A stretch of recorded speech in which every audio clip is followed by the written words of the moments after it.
आज हम क्लियर करते हैं एक क्वालिटी ओवन में क्या क्या डिफरेंसेस होते हैं। एक हाई क्वालिटी ओवन की क्या आइडेंटिटी होती है, क्या क्लियरिटी होती है, क्या डिफरेंसेस होते हैं कि एक अच्छा ओवन है या नॉर्मल ओवन। तो सबसे पहले अगर हम ओपन करते हैं तो सबसे पहला कंसर्न होता है कि बर्नर का, क्योंकि बर्नर से ही पूरे ओवन की स्ट्रक्चर है, पूरे ओवन की लाइफ बर्नर के ऊपर काफी कुछ डिपेंडेंट होती है और आपकी बेकिंग की क्वालिटी सब कुछ बर्नर पे डिपेंड होता है।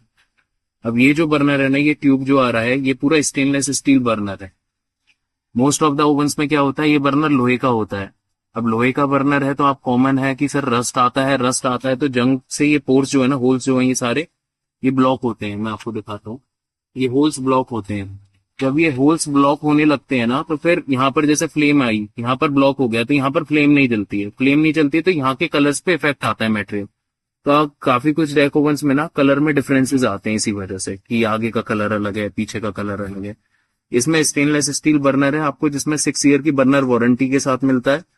तो आपको कोई भी कलर डिफरेंसेस इसमें फेस नहीं करने पड़ते हैं। मोस्ट ऑफ द ये है आप इस पे आ जाते हैं शीट। ये एएलयू स्टील है जिसमें आपको 3 लेयर प्रोटेक्शन मिलता है। ये एएलयू स्टील का क्या काम होता है कि यहाँ से हीट आई तो यहाँ से रिफ्लेक्ट करके वापस करना। यहाँ पर मोस्ट ऑफ द ओवंस में क्या करते हैं, जीआई लगाते हैं, गैल्वेनाइज्ड आयरन जो होती है जिसमें डॉटेड डॉटेड डॉटेड होती है यहाँ पर। तो उससे क्या होता है कि यहाँ पर जब हीट आती है ना, वो एब्जॉर्ब कर लेता है हीट को। तो आपका गैस का कंजप्शन बहुत ज्यादा बढ़ जाता है। कंट्रोल पैनल का अगर मैं आपको फंक्शन समझाऊं तो ये आपका लाइट का स्विच है, ये आपका पावर ऑन ऑफ है, ये अपर टेम्परेचर, ये लोअर टेम्परेचर, ये टाइमर है। ये मोस्ट ऑफ द डिफरेंसेस होते हैं कि एक नॉर्मल ओवन होता है, एक क्वालिटी ओवन में डिफरेंसेस ये फेस होते हैं। अब मेन पॉइंट है क्वालिटी, तो क्वालिटी के साथ no compromise. Quality is the first and must priority.